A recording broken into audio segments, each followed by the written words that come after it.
three, by the way, accounted for a third of Seattle's interceptions and pass breakups. So this is not insignificant. Also worth noting, Devin Witherspoon, their cornerback, is eligible for an extension this offseason. So as they prove, defense wins championships. Indeed, it does. Yeah, we got these expiring contracts. What should the top priority be? Well, you saw Devin Witherspoon at the bottom of that screen. I think he'll be the top priority now that he's able to get that extension. You get that done early because the price tag is only going to go up, and we saw his performance in the Super Bowl. So as I look at that for Seattle, you're looking at different guys. You look at that safety position with Kobe Bryant. Ty Okada, he filled in for him. He did admirable throughout the course of the season. I could see them letting him walk. This defense is set up for that front four to get after the quarterback.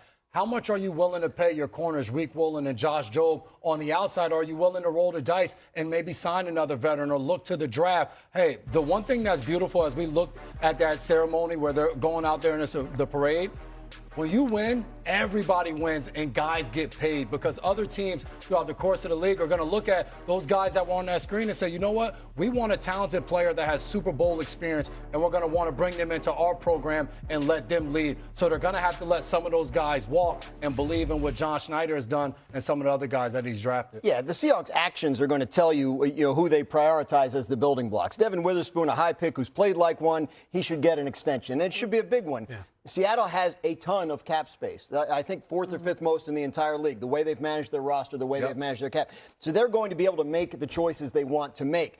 If one of the defensive backs who's a free agent prices himself out, they'll go find somebody else. If the running back, Kenneth Walker, who was Super Bowl MVP, if he prices himself out, my guess is they go find someone else. I think Rashid Shaheed is a free agent to watch. I think they'll make him a priority because I don't think he'll be a break-the-bank wide receiver contract, and he helps them in so many different ways in special teams and as a number 2 wide receiver. So I look for that, and then I'm fascinated to see what the choices are that they make on the defensive side of the ball. Yeah, they picked 32 as well in the draft. That's a nice little problem to have. You have to wait all the way until 32. I'll say this about the Seahawks, though, is think about some of the players that were significant contributors to this Super Bowl victory. Obviously, most notably Sam Darnold. They assigned as a free agent last year, but they also traded for and eventually extended Leonard Williams and Ernest Jones, defensive tackle and linebacker. You might see this team over the next few years enter a new phase, which is basically it's mostly in-house, right? Those big swings that you make either in free agency or on the trade market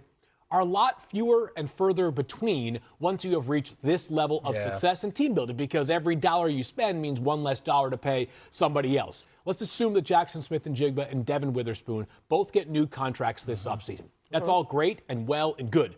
You're already, though, planning about what it could look like for other younger players on your roster that are not even extension eligible. This is something that the teams that have sustained success have to deal with. As I said yesterday on the show, it's the single greatest problem to have in roster building in professional football. You got a lot of good guys, you got to pay them. And I think as you talk about Jackson Smith-Njigba and the offensive side of the ball, you mentioned Darnold as well. Them not signing Darnold to that massive contract, it allows you to make some other moves. And then you also look at this with Kubiak now moving on to the Raiders. From an offensive standpoint, I would assume they elevate within, as they've already interviewed 4 different candidates, just because if you just won the Super Bowl with the staff that's there, do you want to go change it from elsewhere? So now as you're looking at paying those players, who are the guys that now can carry the mantle and continue to move it forward? Yeah, that staff had a lot of responsibility under Clint Kubiak. Again, he is out of the building. So what's the latest with the search for an OC? They are interviewing 4 internal candidates from their staff yesterday and today, in and around the parade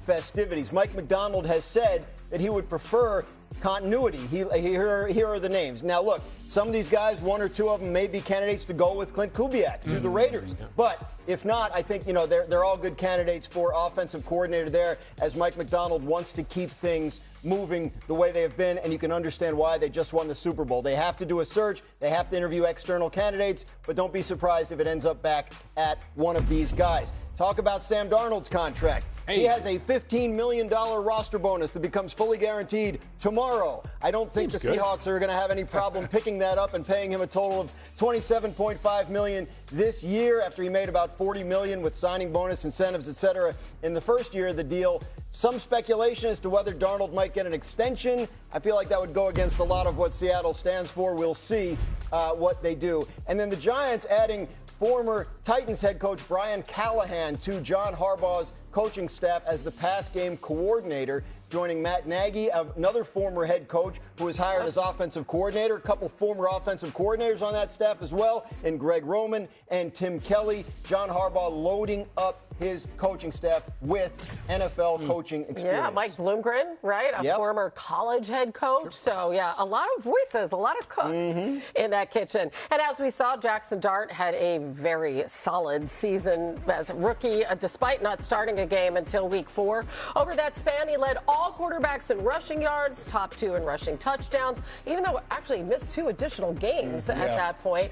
From a passing standpoint, Dart ranked just outside the top 10 in QBR passing touchdowns per interception. Pretty good stuff. And in Field Yates' brand new mock draft, which is dropped on ESPN.com, he has the Giants going defense. Safety Caleb Downs from Ohio State. Okay, and we know that John Harbaugh's in charge, and he comes from Baltimore, that defensive DNA. Why did you have him going to that side of the ball? Well, as J-Mac knows, you can never have enough good defensive backs, even though corners are the superior players. I'm just happy. I'm just happy you said it. Let's get that out of the way. Right. I just want to make that part very clear here. But John Harbaugh has perhaps witnessed as much great safety play as any head coach of this generation, maybe ever, right? He began his coaching career as a head coach with the Ravens with Ed Reed, a gold jacket player. Most recently, he coached Kyle Hamilton, an incredibly unique player, as an all-pro for the Baltimore Ravens. Caleb Downs might be the most complete player in the entire draft class. There's not really anything he can't do. He's been at Alabama, at Ohio State. He's played as the center fielder and showed off range and ball skills. He's basically been a linebacker in a scheme as well. He may not be the size of a linebacker, but he has a physicality and a toughness. He's played under great defensive minds at both Alabama and most recently at Ohio State. Not a glaring weakness in this player's game, and in an exercise that can sometimes be very futile and difficult to actually figure out. I think you can do a whole lot worse than what feels like a home run in Caleb Downs. You like that? DB at 5?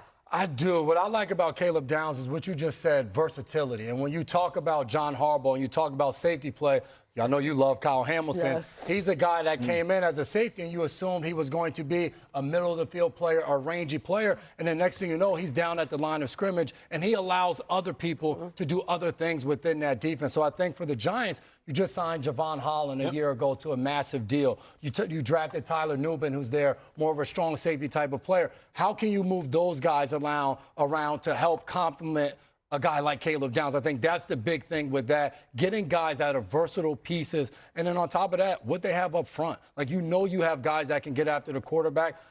My only concern would be, is getting more help for Jackson Dart. Can you get a receiver opposite Malik Neighbors? Are you bringing Jermaine Illuminor, the right tackle, back to keep your quarterback safe? Those are going to be the questions of how much you can build around your young quarterback. And that's the thing. It's the number 5 pick. So, like, franchise cornerstone is the goal, right? Yes. At whatever that Good position point. is. John Harbaugh's not used to picking this high. The Giants are. And no, I'm not kidding. That's true, though. I mean, they know, like guys like Abdul Carter and Malik Neighbors who pick in these ranges. So, that's what I think. So, my question on Caleb Downs is, like, is he that guy? Is he Kyle Hamilton, who was the 14 pick? Yeah. But there's a big difference between 5 and 14 in terms of value. Yeah, Kyle unfortunately fell because of his speed, right? He had a slower 40, close to 4.6, which as a safety is apparently a no-go. You got to drop all the way down to number 14. What's helping the case of Caleb Downs? 2 things is, first of all, this is not some otherworldly draft. The number of blue chip players is very low compared to some of the recent drafts we have had. 2 is, think of what was happening in the Super Bowl this past Sunday. Like, Nick Emanwari plays for a defense where he might be the 3rd safety. He's also the nickel for Seattle. You can have defenses where you're playing with 5 or 6 defensive backs on the field, 60 or 65% of your snaps, that even if you now have 3 legitimate safety investments, that might be enough because you're justifying these players all as starters. More like your 3rd safety probably plays more than your starting defensive tackle. I mean, he is a Swiss Army knife, right? Yeah. So let me ask you something, Graz, and I don't know how much we actually know about this. We remember all those discussions when Harbaugh took over the job, right? About how much he would have over personnel in terms of overseeing that. And you figure Baltimore built one of the best rosters in football, right? Great scouting department. Like, what kind of impact have we seen John Harbaugh have so far? You've already seen some moves, behind-the-scenes moves in the building, guys who have been there, people who have been in positions that have been shifted into different positions after decades with the organization, some real mainstays. So John Harbaugh has already set about constructing this thing his way. And in terms of who gets to make the pick, him or GM Joe Shane, that could be semantic to a certain extent. But I think John Harbaugh's influence is not at all in question Which here. one makes $20 million a year? Yes, exactly. Okay. And I think that's a good point, a good question, Hannah, because now when we look at their roster, because you can say, hey, you paid Javon Highland, you drafted Tyler Newbern, Drew Phillips has been your slot guy, and you can look at Caleb Downs and say, hey, is he a luxury? But when you bring in a new head coach that has some say in the roster, you got to go get guys that he feels like are his guys and are going to set the tone with the right mentality. And quickly to the Eamon comparison, this Giants defense likely to be conceptually similar to what Mike McDonald, who came from Baltimore, runs in Seattle. Yeah, get a lot of bang for your buck, right? With the right player. All right, guys, we're just getting started here on NFL Live. Julian Love says he actually noticed a tell from Drake May during the Super Bowl. We're going to hear